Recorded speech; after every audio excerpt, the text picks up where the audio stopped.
I mean, the other thing is that school makes people feel really shitty in some ways. I always felt like a loser in school. Me too. I was always in trouble. I was never. I mean, I remember when I was in kindergarten. I was in first grade. I was in Mexico City. That's where I lived when I was little.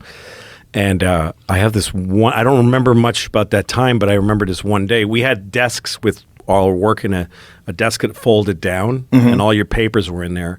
And you had to keep it organized and keep handing stuff in, but I could never finish anything. So my desk was always like, I couldn't close it. And I hated this feeling. And the teachers, fucking angry Mexican teachers, would scream at me. And one day the teacher left us in the room alone, me and some kids for some reason, and I took all the papers and I threw them out the window. I opened the window and I threw all my papers out the window. And the kids were like, "What?" And they started screaming, and everybody started throwing papers out the window. It was like fucking Attica. It was just nuts.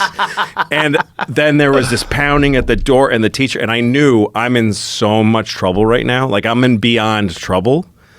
But it felt so good. It just felt so good to be like in this outside of the box. Yeah. You're not supposed to do that at all. But it felt free. I felt like some kind of adult or something, you know? Isn't it funny, those moments of rebellion, like early on, that really sit with you? Like, it felt so good. It plants seeds for further rebellion in the future. Well, once you get that feeling, you want it again and again, you know? Because it takes you out of everything. Yeah. It's like, I may never get out of this class. I may never finish any of these.